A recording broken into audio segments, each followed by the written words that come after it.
Ooh, cool. I can see it.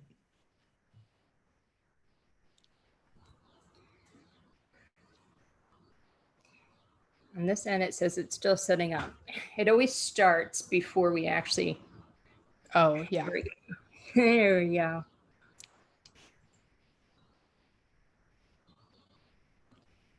Wonderful. So we are live. Welcome everybody to this wonderful chat I have today with Meg from Living Headfirst. We're going to have some tips and have some fun today. My name is Valerie McLaughlin, intuitive heart healer. I help connect people to their heart center magic. And I am so excited to have a special guest with me tonight. And before I introduce her, I'm just going to talk about my little stalkerness before we jumped on. So I went out looking because I was really curious about who in the LGBTQ community is like out there and really working with the community. And so it was a little hard to find, but I came across your page and Instagram, Facebook group, podcast. And I just, started watching your stories and this, and I'm like, man, this girl loves to fun. And always laughing and smiling. And I'm like, I gotta know her. And it's like the story of my life is I've always been like the quiet, reserved girl. I've come out of my shell a lot, but growing up, I was always this really like quiet, reserved girl. But I always had people around me. My closest friends were always these loud people that like to have fun. And I think I purposely placed these people to remind me to get out of my shell.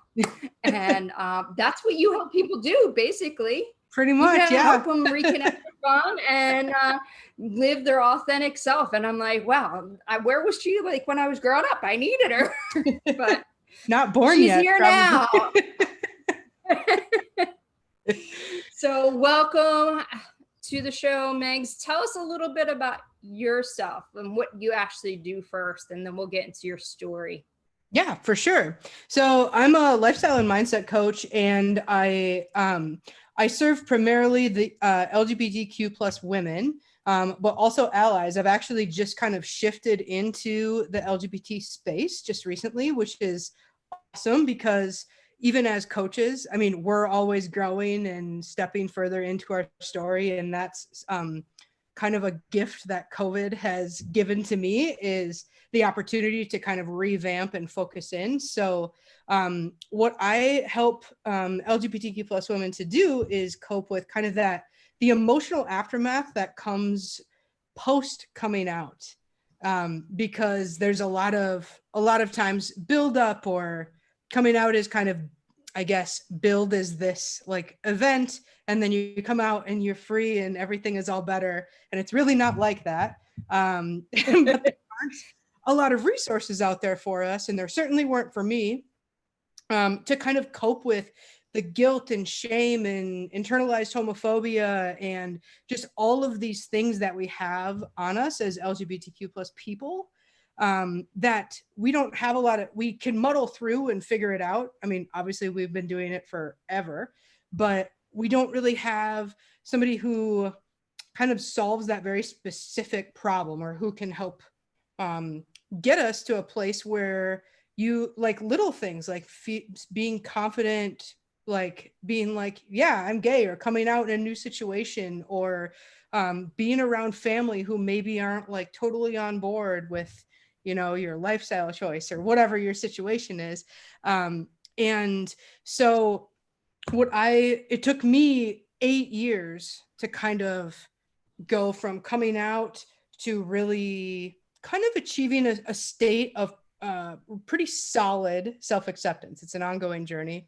But my aim is to really help people close that gap by teaching them mindset tools, which you do a ton of, and different skills and habits that they can utilize in their day, and really help them to build community so that they can live happier, more confident and connected lives, which I think is something that we all want to do. Yeah, I always talk about like the coming out when like looking back on it now. I'm looking back like 20 years now. Mhm. But looking back on it now, it was really more about me accepting myself Hmm. than anything else. Like, Yeah. yeah, there was like that fear, but part of that was fear was also me not accepting myself. Yeah. Oh, and that can linger forever, even if your family or your friends or whoever are accepting. I mean, you hear a lot of great stories about how the event went fine. Like parents know. I mean, come on, right? Like, but it really is. It's undoing all of the things that you've learned over time about why this may or may not be a good thing. And usually it kind of, from a societal perspective, lands on the like you're cool, but or this is maybe not the most optimal state for somebody to be in. So Yeah, and it affects you no matter what. I watched this lesbian movie this weekend. I don't even remember what the name is. I think I had seen it before. Um, and the the girl comes out to her parents and they're like it's no big deal, and she's like so upset because they're not making a big deal. They're like all accepted. They're like, you're supposed to like yell at me, and like and I was like, I know I was watching this because it's all that build up to that moment, and it never goes the way you think it's going to go. No yeah. matter what scenario you've thought in your head, it's never going to go. But all of those are still there. Yep. Yeah, it's crazy how those messages that we get just from like what you see on TV, like we're just like LGBTQ plus people really aren't like, we maybe get like a token representation in like some more liberal TV station or something, or the L word, but like I don't know, do like, I'm from the Midwest. I'm from Wisconsin. I mean, I don't see a lot of myself like in Bet, Tina, certainly not Shane, like when you only get like one example of what it means to like be a gay person, Mm-hmm. it's really hard to undo all of the reasons or examples that you've heard about why that's maybe not even wrong, but not ideal. So tell us a little bit about your story, Mm. if you don't mind sharing. Sure. Like, Yeah. Love to share. So I knew I was gay pretty early on, and it scared the absolute shit out of me. I kind of started to notice like in middle school, like, girls start talking about, oh my gosh, this guy or whatever. And you can say the words, but I'm like, I kind of don't get it. I don't really know why. And then when I would like, I just kind of noticed my body kind of reacting differently, I guess, to like my proximity to people. And girls are always like sitting on each other's laps and stuff. And it's like, this is weird. And then but I grew up in a Catholic family, small town, Wisconsin, whatever. And so like the message is pretty clear, like, not cool. We're like not doing that. Those people live in the Twin Cities. Those people live in LA. Like that's not really a thing that happens here. So I really just didn't even think of it as an outcome or an identity that was even possible for me, really, because you're kind of taught that good people are in one group and gay people are in a different one, and they don't intermingle. You can't really be both. And I was like, well, I'm a good person, and I was super involved in church and stuff, and so had a kind of a lot of guilt that built up just kind of over time. It didn't I guess prevent me from kind of experimenting with what I was feeling, but I definitely was aware that it was not okay. And I kind of just figured like at the end of high school, I'll go to college. I can like, this isn't a big deal. It'll go away. I'll meet the guy, do the thing, whatever. Went to college and I just got a different girlfriend, and would not come out to my family. We were together like 2.5 years, something like that. And she kind of gave me an ultimatum: either you're going to come out to your family and then we can continue this relationship, or this is going to be over. We're done here. Because that's a lot of stress. on somebody who's especially comfortable with their sexuality and more open about it. Like, it doesn't feel good to like have your partner not want to hold your hand or admit that they're with you. That's not fun for anyone. So I was like, well, I can't come out to my family, so I guess we're done here. And I figured I would just go and be straight. But that breakup really just kind of broke me. And so my mom just kind of, she knowed I'm always like this. So when I wasn't like this, after that happened, she just asked me, like, are you in love with her or whatever? Because we were kind of having a conversation about my best friend or my ex at the time. And I was like, yeah, whatever, came out. She was supportive. And then like, you know, I was really scared they were gonna, like, I didn't know what was gonna happen. I didn't know how mad my parents were gonna be. I didn't know they were gonna yell, scream, throw things, be like, get the hell out. I had no idea. But my mom gave me a hug and she was like, of course I love you. I'm sure she had known for like ever again. I mean, like, I haven't changed much since high school. But then my dad did not take it well. And it just kind of led to after, and I had been out to a bunch of friends already because people, it was kind of getting to a point where it's like, you're older and people, it's not that big of a deal. Like I had really good friends, a bunch of support, not, it was all me being self-conscious about it. But so then over the next, that was 10 years ago. So now it's just been a lot of kind of, I don't know, managing the family turbulence. My mom is working really hard to kind of try to understand and be supportive and do those things. My dad doesn't talk. I've talked to my dad about it one time ever.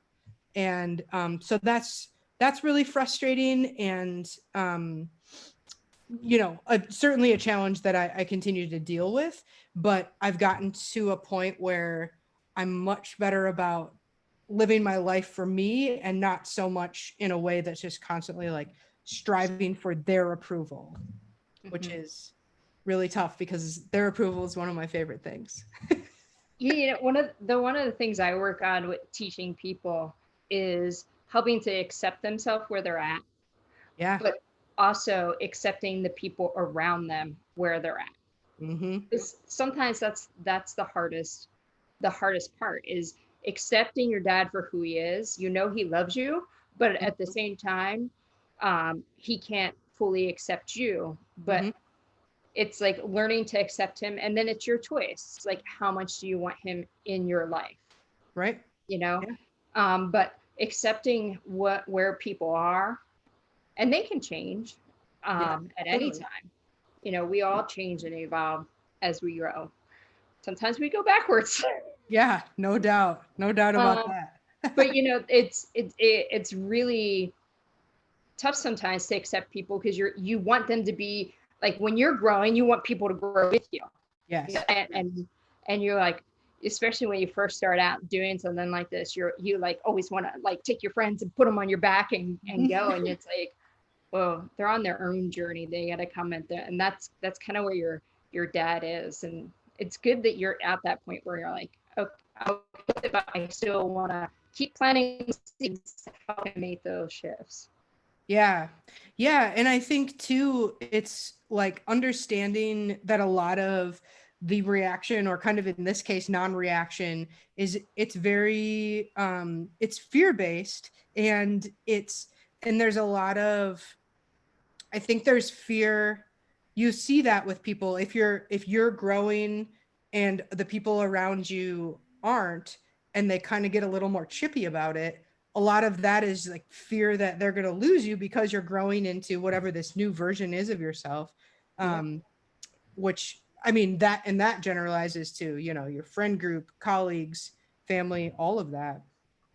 Yep. And then you have some of those friends that want to keep you there, want to Yeah. keep you at that spot. The crabs who pull you back into the bucket.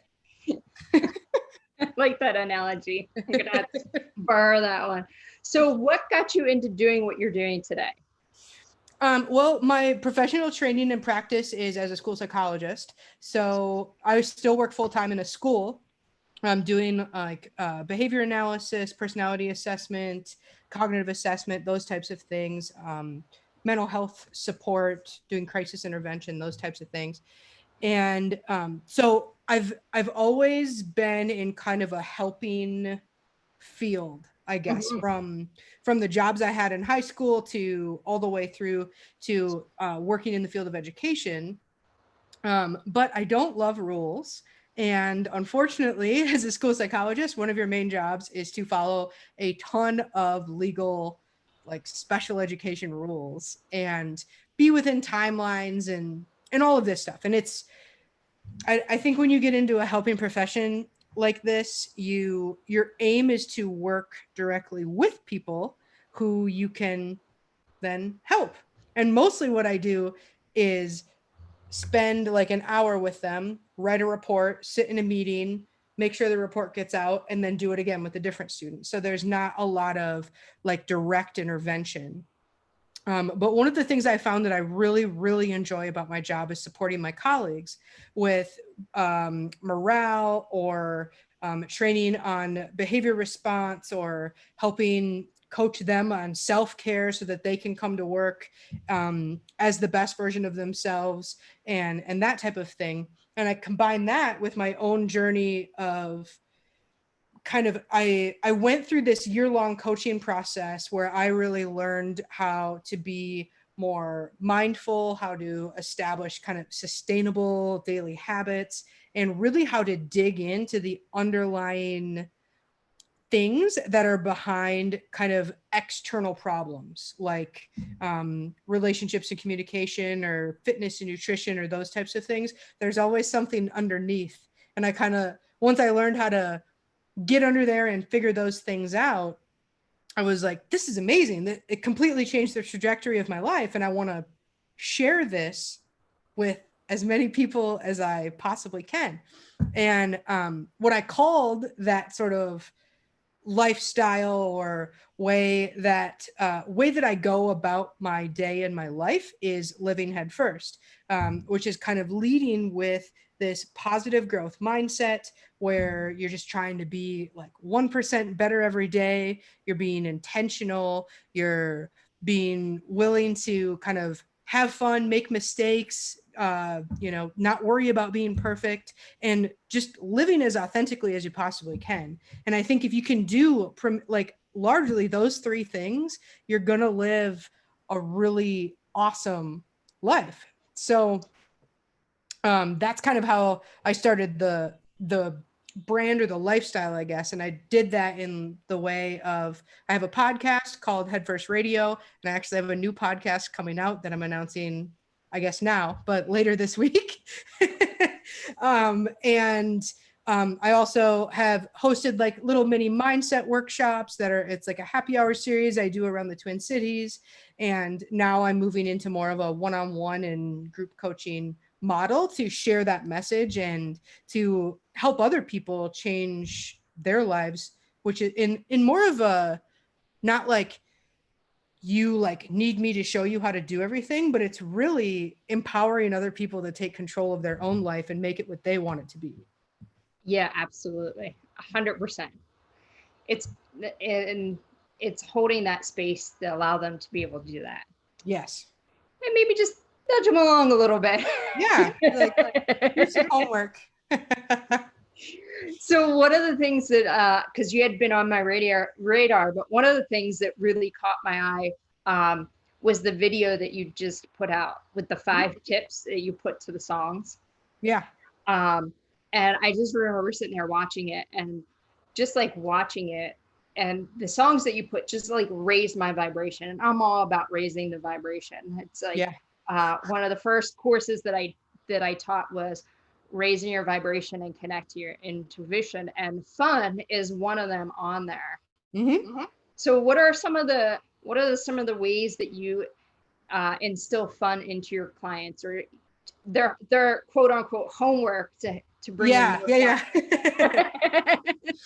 So I think fun is a word that very oddly makes a lot of people nervous, because the message that we get kind of in society is that fun is unproductive. Fun is like you do that very separate from work or very separate from a more serious issue. Like if you're gonna deal with your whatever your emotional challenges are at any given moment, this is not a time for fun.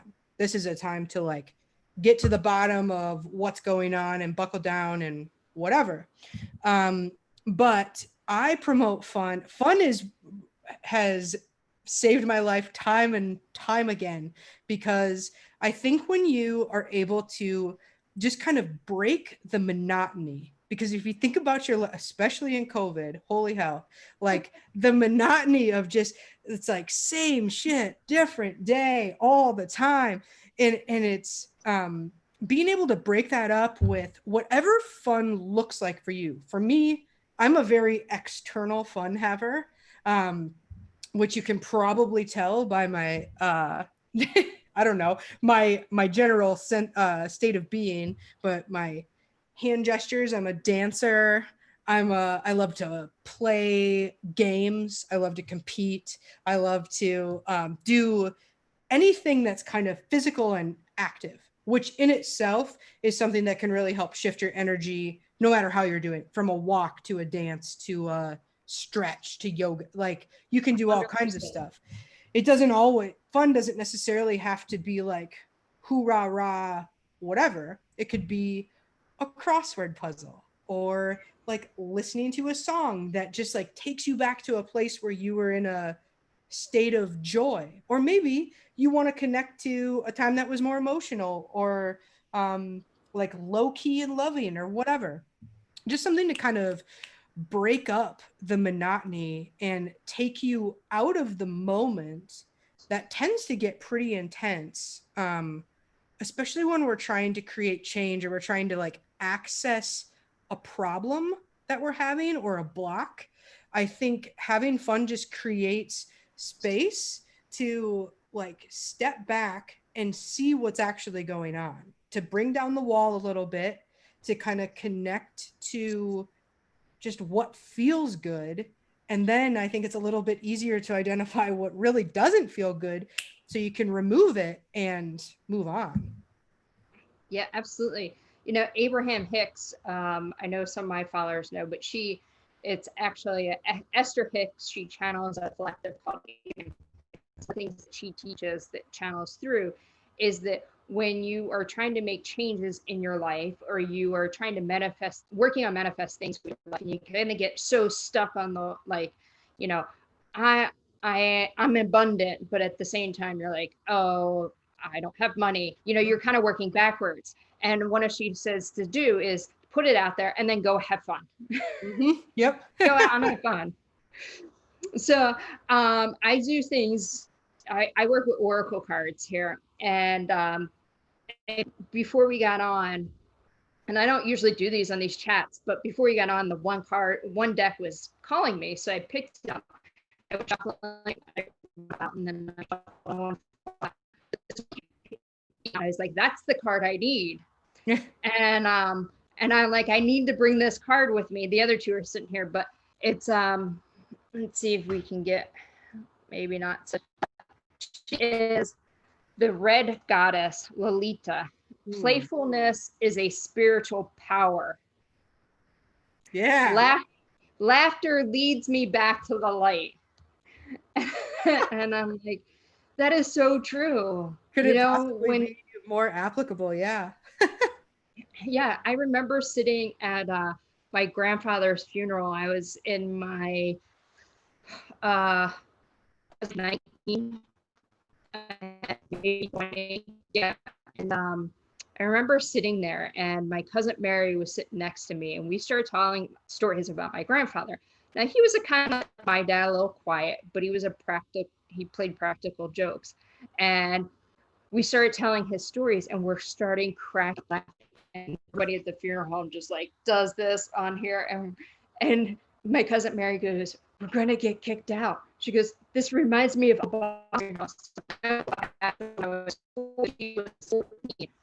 and she goes, "We're telling his stories.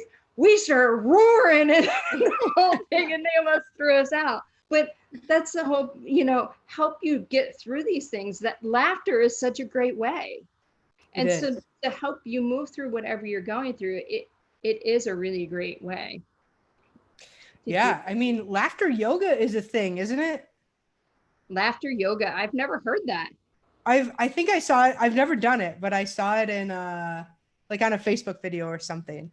But I know just like when you're in one of those moods where you're like, nobody better talk to me. Nothing is funny.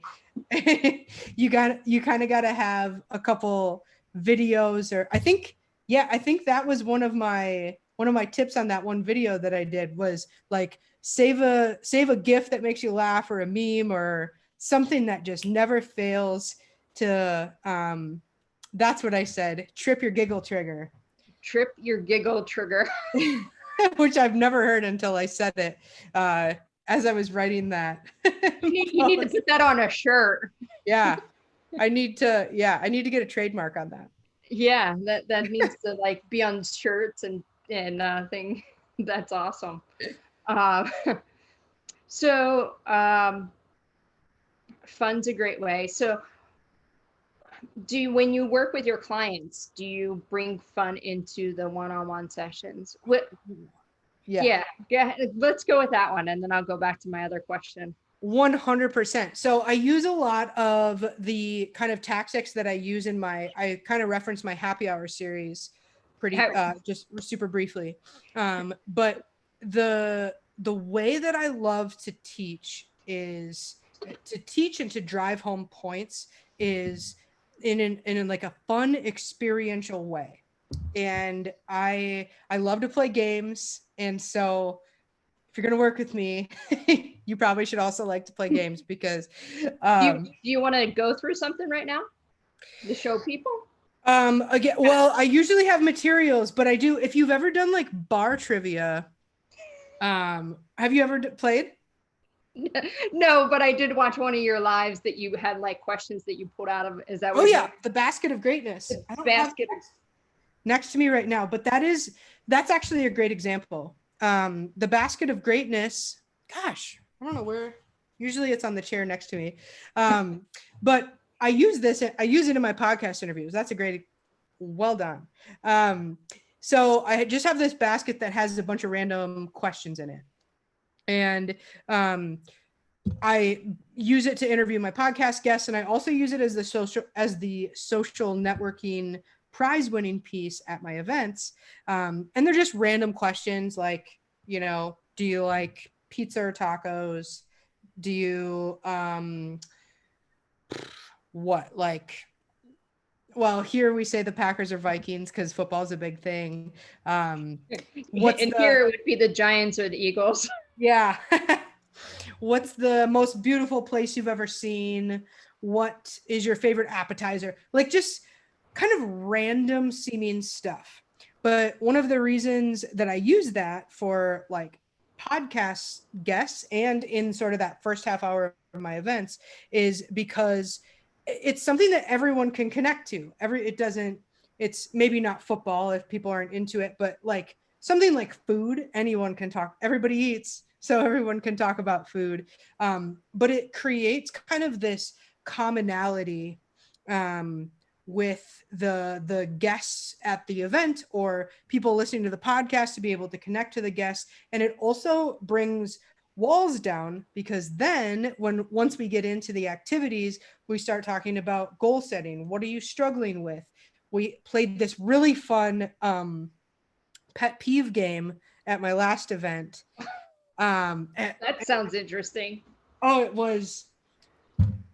was crazy because it was so simple. Literally what I did was like, so I have this book, right? And so pretend this is a box, and it was a layered gift activity. So there were like four games in one, and they had each layer they unwrapped, whatever.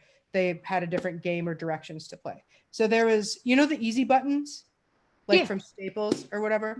So I took a picture, like literally just a piece of paper that had a picture of an easy button on it, taped it on just a cardboard box. And the direction was set this in the middle of your group, because they're like groups of maybe 6 to 7 people. And if whoever has a pet peeve, say your pet peeve, hit the button, and anyone who agrees, everybody hit the button. And it was probably like 80% based on the feedback that I got. 80% of the people liked that game the most.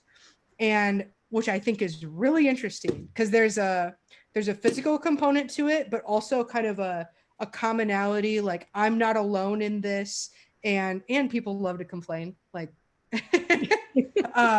so it's like little things like that where you can take a greater concept, because I think I'm trying to think the exact point I was trying to drive home there. It was something about community. The topic was happiness, and I haven't thought about it till like right now, but was just finding, I think, community in the struggle, and kind of identifying, the fact that we get this story in our head a lot, that we're the only ones going through this. And like, whatever, pet peeves are a very surface level way to drive that point home, but everyone can relate to it.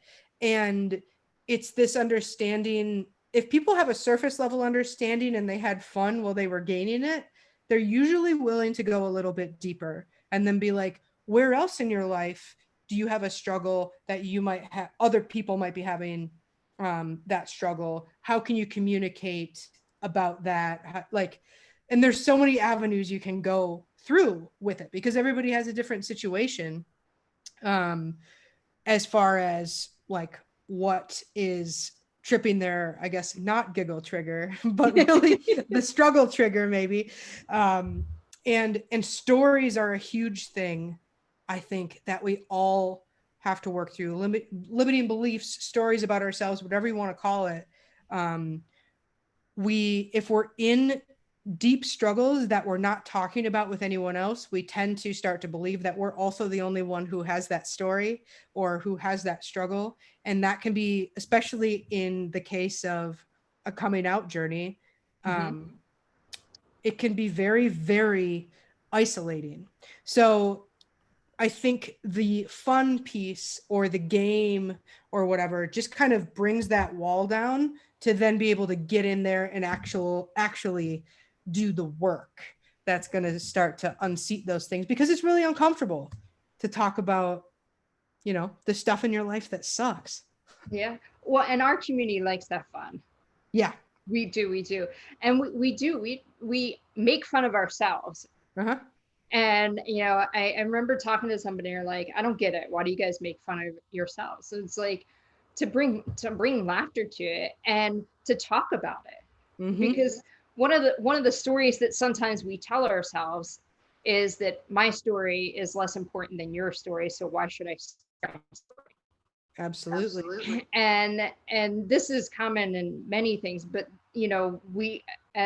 I've gone through it myself. I believe you went through our story isn't as big, but it's still impactful.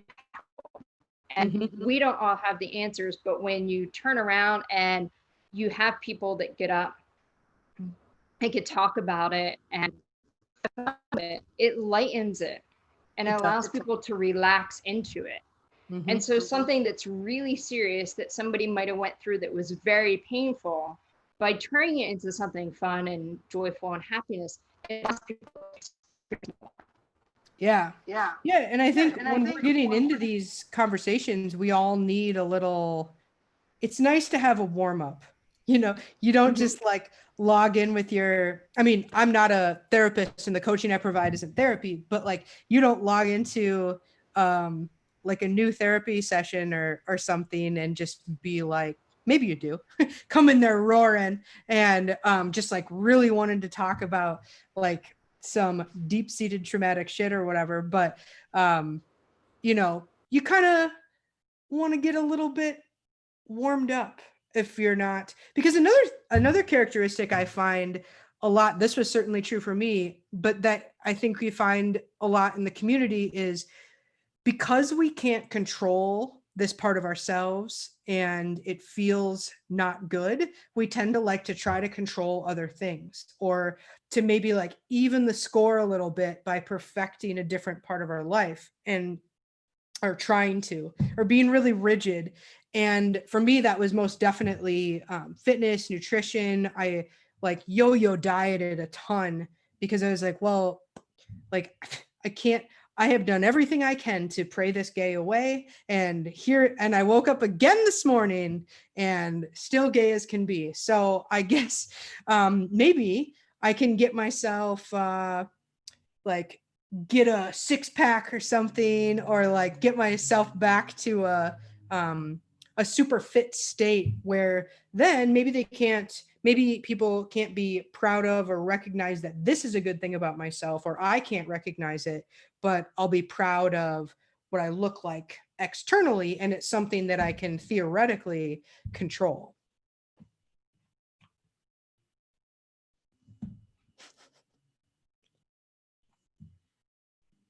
I can't hear you. That gosh darn mute button. What's going on here? There we go. Yeah, it keeps telling me that it's going in and out. So then I unplugged my mic and then you couldn't hear me at all. Oh, I see. This happened last time we were on there. I just keep praying to Mercury to help communication flow through easily during this retrograde. That's what I'm not super familiar with Mercury. I might need to get to know her. It's actually a him. Yeah. And he's a good one.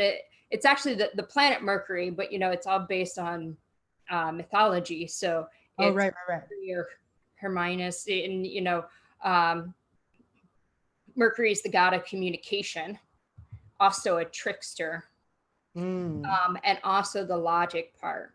Wow. So dude's got a lot of range. Cool. Yeah. So when it goes into retrograde, it appears to be like it's slowing down. And it's really a time for us to slow down. So our electronics will act up, travel plans might get canceled, people get frustrated and blame Mercury, but really the Mercury is just telling you like, hey, pause. So you can better communicate with people, communicate with yourself, slow down. And then sometimes he likes to play little tricks on you. So whenever he's in retrograde, things start hacking up, and I just pray to Mercury and work with Mercury, because it also has great ideas, which is funny because I was wondering when she was going to come through. I have this beautiful Yamanye. Oh. She is the goddess of all that flows. Oh, yeah. And I am the ocean of creative energy, and I give birth to what exists within me. And when she fell out, I was like, wow, that last line, I give birth to what exists within me. And when we don't talk about our stories, we hold them within us. Yep. But when we choose to let them out, we give birth, we let them go. And then that will help us to flourish and grow. Yeah. And it literally takes on a life of its own. Yeah. And you release the control the story has on you. Yeah, for sure. Yeah. So I was wondering when she was going to pop through, and now she just did. But when you create that energy, that flow with the fun, it helps that to start to flow. Yeah. Yeah. So give us some tips on what you help people with to shift their energy. Get like 5 tips or something. Sure. Yeah. So one of the big things I think is everything sort of starts with a self-assessment, right? Like taking a look at if fun is a part of your day. Some people are just like rigid and in their routine, and they're very serious and like want to get stuff done, and kind of view fun as not something that really deserves like a time block in the calendar. But I think one of the easiest ways that you can start being intentional about having more fun in your day, even if it's not like, well, I'm going to have fun right now so that I can solve this certain problem or whatever. It's just like, it's kind of this practice of letting go, of not having to be in control and on and type A and getting the check mark on your list all the time. Yeah. Yeah, exactly. That if you're a to-do list person, if you're somebody who needs to check the boxes, do the time blocks, whatever, put a time block in to do something that you enjoy to do, particularly if it's something that's playful. I mean, this is a really easy, fun and play are a really easy way to get yourself out of your comfort zone, right? Like that's a lot, that's a lot easier to do, I think, to get myself to do than to like send a scary email or pitch myself to someone or like something like that. It's a lot easier to schedule in, like go for a walk, watch a show, call a friend who makes you laugh. Like that's another thing that you can do is tap the energy of other people who maybe it comes a little more naturally to, because you'll absorb that energy like you were talking about at the very beginning with if you everybody's got a loud friend, right? Unless you have I have you a just lot of loud friends around me. and they probably honestly need your like calm, grounded way that you take in the world.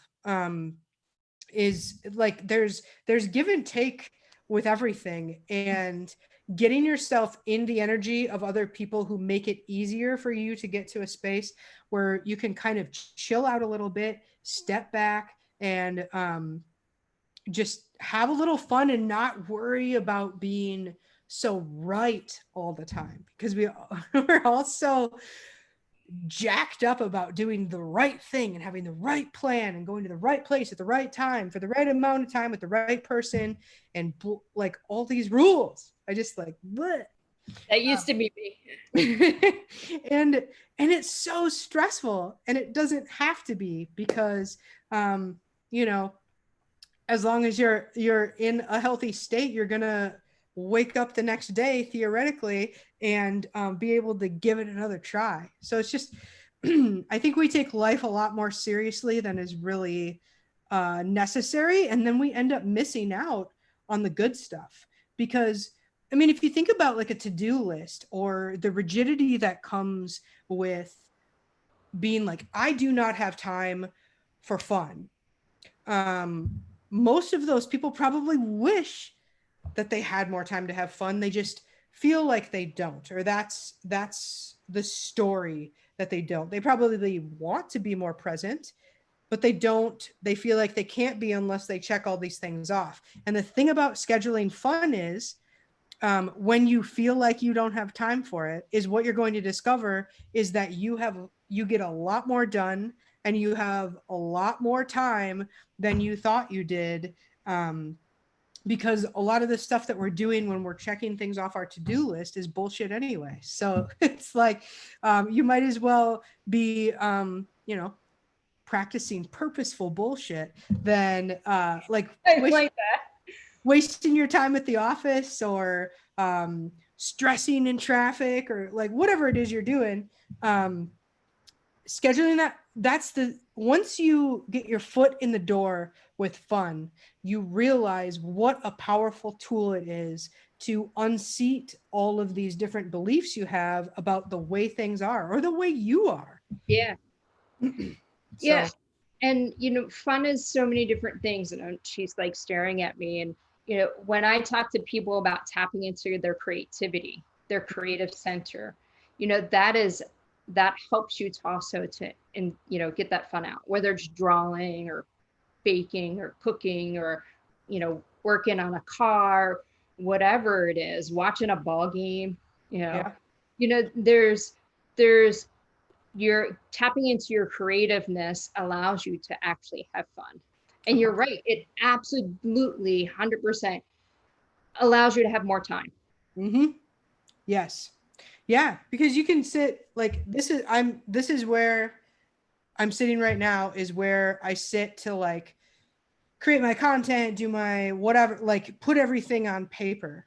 But where I get the ideas, or if I'm feeling stuck, I go and sit over one of the things I do, like if it's not right now, it's nice out, so I can go for a walk. If I'm in nature, that usually is like, oh, like stuff just starts coming to you. If you think about the shower, that's Yeah. why they make those shower notepads, because I need to everybody's get me one of those. everybody's best ideas come in the shower. And or I'll play, like there's a video game that I play. It's just like, I'm terrible at video games, but it like something mindless like that, where it's like, I don't know, it's a cooking game, so I'm like making this virtual hamburger or whatever, and got to get the orders out on time. But it like removes my mind from the problem for a minute, and then the answer comes. Mm-hmm. And that's priceless. Saves you so much time. And you mentioned like getting stressed out while you're driving, like, oh, I'm going to be late, you're running behind or whatever. I am so much more on time than I ever had. Even when like scheduled things out, like I am so much more on time, and I'm like, I'm getting there in divine timing. I'm getting there exactly where it's meant to be. And then what I do is I turn the music on and have a dance party in the car. And, next thing you know, you're at your destination. Or I listen to a podcast, because to me, the right podcast can be a lot of fun to listen to. It can. Do you have a go-to jam if you're stuck in traffic? It really depends on my mood. Yeah. But I was on well, I was on a Cyndi Lauper kick, because she's like Okay. one of my, and Culture Club had been on like that loop. But it's really like all over the place. Right on. Yeah. Huh. To put on some Spanish music and I'm ready to go too. Wow. Okay. Exotic. Yeah. And one of the things I like to do is watch Bollywood. So if Okay. I can ever find like a gay or lesbian Bollywood movie where they do the dance and all that, I love it. I could listen to that music too. That Wow. music just makes me want to get up and dance. Dang, I've never listened to it. I'm gonna have to check it out. Yeah. And they got all kinds now, but like just to watch them dance, that just brings me joy. Yeah. To watch them dance. Because they just look like they're having so much fun. Yeah. You're absorbing it through the I am. screen. Yeah. It's a real thing. It absolutely is. You don't always have to be the one that does the work. Mm-hmm. Yeah, exactly. That's a really good point. I call like shows with a low cognitive load. Mm-hmm. Where it's like, that's one of the reasons I love like Law and Order SVU obviously can be a little heavy, but like you just know what's going to happen, so you don't have to think about it. You can just sit there and let it happen. Or This Is Us, like watch somebody else's familial drama for a night. Like it's nice. Or reality TV, that's why people love that stuff, right? It's downward social comparison for Buying superheroes. Like, give me a superhero, even if it's really bad acting. I just like the superheroes, like and things like that. Can see the whoosh. Well, that, and plus I get so many downloads when I watch them, because there's so much like hidden information. Flash talks about the time, going back in time and being this, and like how there's no concept of time and all the realities are happening at the same time. And I'm like, yeah, I believe that. And like, I'm like sitting here watching, like, man, they're sitting there telling people all this people think it's fiction. Oh, that's good stuff. I need to maybe get some more superhero movies in my realm. It's not in my rotation usually. Yeah, I have mine, and my people know this, but I keep my Wonder Woman. Yeah. Yeah, Princess Diana, focused intentions, but letting it go so you can bring it in. Yeah. Right on. Somebody standing in her power. Yeah. So fun. We were doing tips. We got through fun. Any other? Oh yeah. Well, tips about fun or tips like in general? Tips in general. Yeah. You were talking about mindfulness and Mhm. being intentional earlier. Yeah.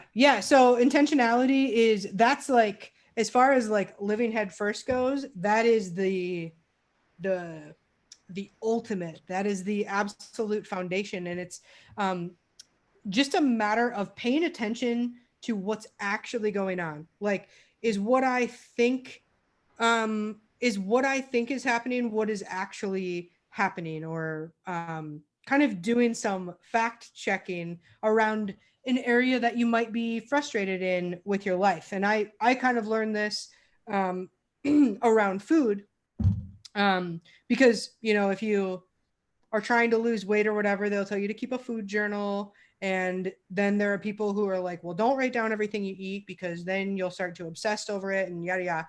There are like varying ideas around that. But the way that I was taught in this very specific program that I did that kind of changed my whole mindset was to use it as a tool to determine if what you think you're actually doing or is actually happening is actually what's going on, which works with food.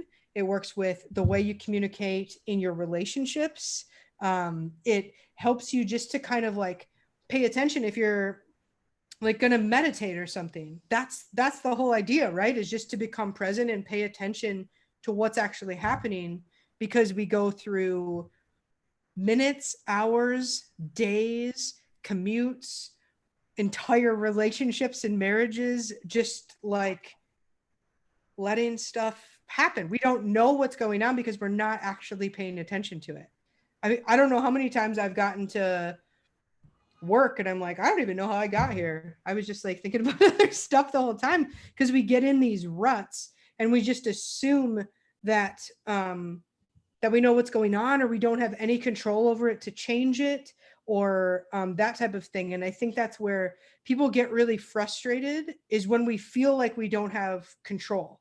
So then we start doing crazy stuff like being a dick in your relationship and like pointing fingers and blaming, or um, like trying to be really rigid with your diet, or I don't know, doing stuff at work that's just like the underlying issue is that you've got something.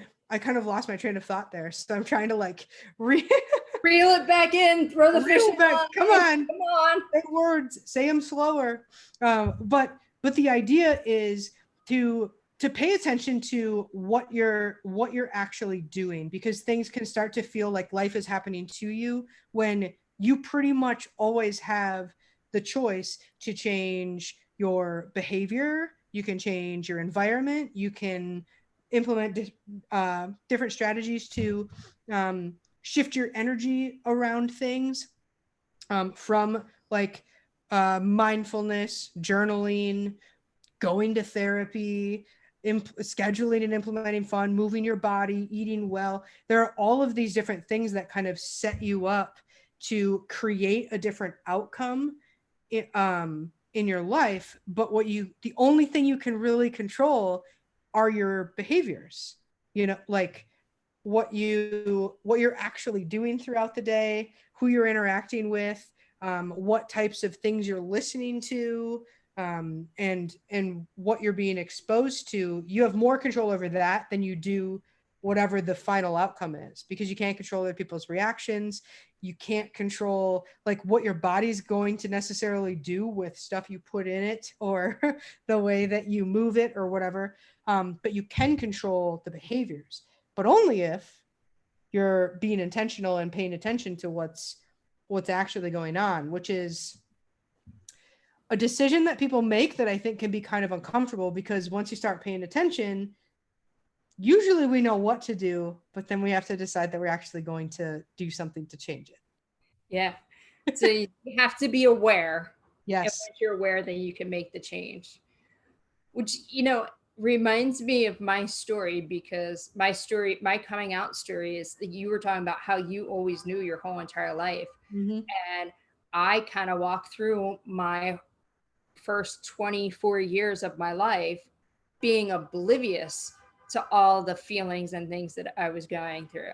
Like I just like turned it off. And I was raised Catholic. My parents were not like the strict Catholics. You got to go to church, but I would go to church with my grandma on Sunday. We would go to Stations of the Cross, and like, you know, I always took what I took out of it, what I wanted to. That's something that was something I was always blessed with my whole entire life, is that, you know, I could kind of take things and just take what I want. And, you know, if somebody says this is wrong, if I didn't believe it, then it's not wrong.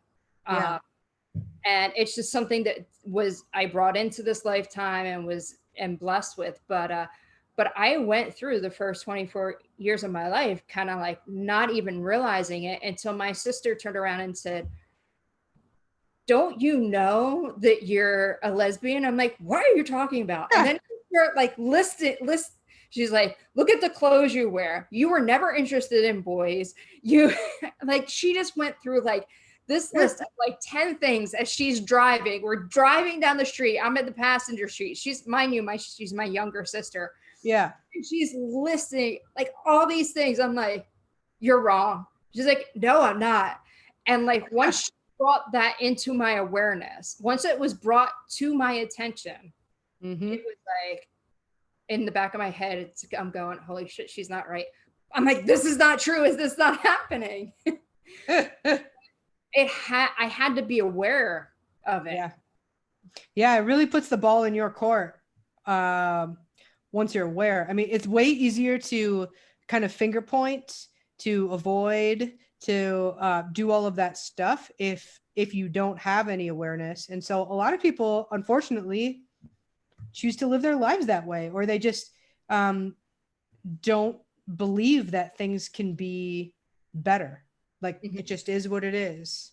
And it's not true, and it's sad that people think it is. Yeah, absolutely. Yeah.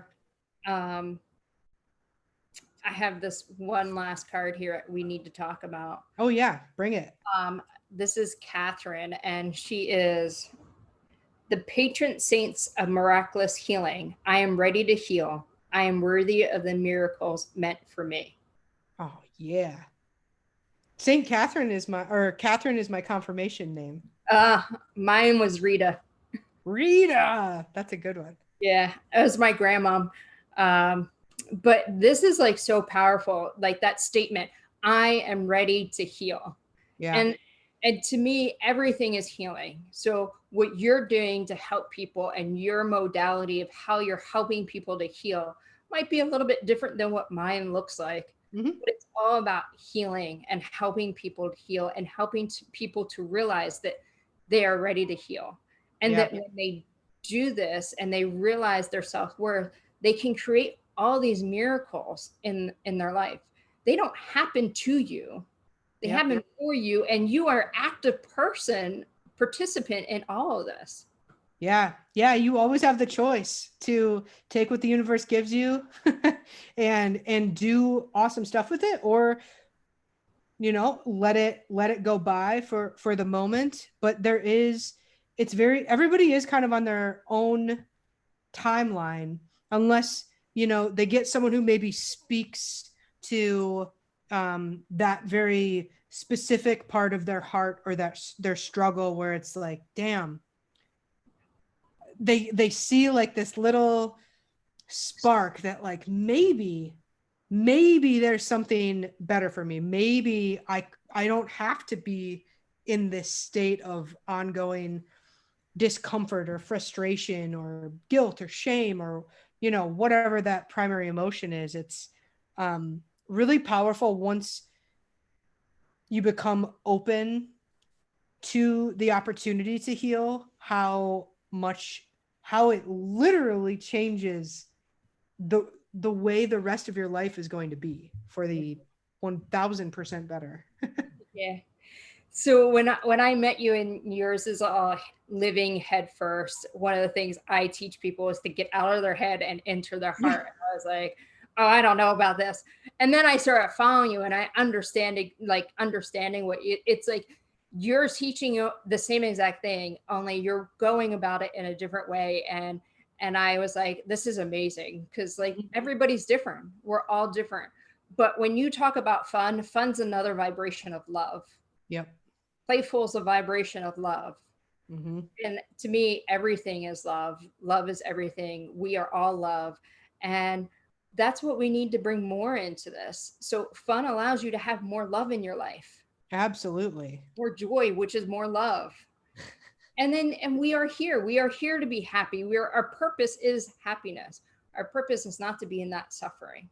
And that's our choice. Our choice whether to stay in it or not. Yeah. And I think that's really the key, is awareness that it is a choice. You're not just born like some people maybe just like naturally are more joyful, but we're all, I think, intended to be in a state of joy. And some people just see themselves as like, I'm not like that. My life is never going to be like that. But it could be. We have a choice 100% how we show up. It's just a matter of, it's a daily grind to keep yourself in a space to be able to experience and live like that, which is kind of where the head first piece comes in. Yeah. One other question before we kind of wrap things up. How, after you started to make these shifts, did you physically and emotionally start to feel? Oh, so much better. It became easy. I mean, my like once I started digging into like the heart stuff and really getting to the bottom of what my stories were, like I was in this program specifically to teach me about nutrition and fitness, and it just became easy because I was no longer using those things to try to heal what my heart was feeling, because I was healing it, from the inside out.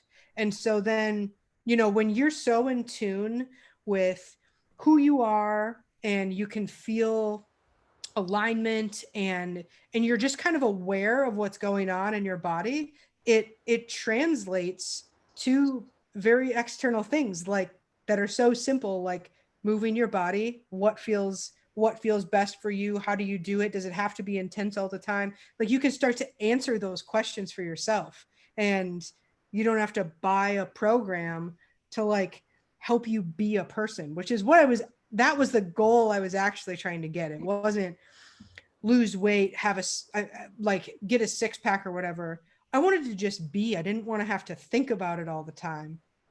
And once I really did the inner work, I was able to do that. And then I felt present. I felt aware. I felt more lighter and more joyful. I mean, the way that we all want to feel. So yeah, I think healing from the inside out is absolutely the ticket, because once you heal it here, everything else just kind of takes care of itself, because that's really the linchpin. Yep, I mean, absolutely. I know because you're the intuitive heart healer. Yeah, and I've been through and I've been through that journey myself. We all have. That's what makes us who we are, and we want to help more people Yeah. to be here because we've been through the struggle. Yeah. We've been through the coming out part. We've been to the not accepting ourselves part, and or the let me do this, and if I just stay here and do this, I'm going to be okay. But then you're missing out on all this. And once you take those, oh, how did I live like I can breathe? Yeah. And it becomes, because I think you also come into awareness that to be able to maintain that, it's going to be a daily grind, right? Like you're going to have to, but it's so much easier and to be motivated to do the things that keep you in this space of lightness than it is to try to establish these daily habits to keep pain away. Mm-hmm. It's more like it's more about going more toward lighter stuff than pushing yourself further away from like that very dark space that all of us experience in different ways depending on your journey. Yeah. So, any final thoughts for our guests? Schedule your fun. But my tagline is just have fun, be yourself, and live head first. That's where it's at, and that's I think just a great launch pad to be able to get you to a space. If you can kind of do those things and start to grow into yourself, then you can really get into the healing that needs to happen in order for you to live the best life that you possibly can. Yeah, awesome. And people can get in touch with you. I'm going to put all your information in the show notes, but for those watching now, your Instagram is? Yep, I hang out on Instagram the most. You can find me at Live Headfirst on the gram. On Facebook, my page is Living Headfirst, though I am launching a group if you're just interested in learning and connecting more with other people who are on a coming out journey, called Out What Now, will be the name of the group, and also the new podcast that I'm launching. And my current podcast that I think I'm at like 96 episodes or something, is Headfirst Radio. Oh, awesome. Great. Well, thank you so much. For those listening, my podcast is dropping tomorrow, and it's all about surrender and rebuild, which is the energy information and you all that. Until then, you can always check me out at intuitivehearthealer.com. And I am sending all my love to all of you. Go out and spread some love in the world. Until next time, bye-bye for now. Bye-bye.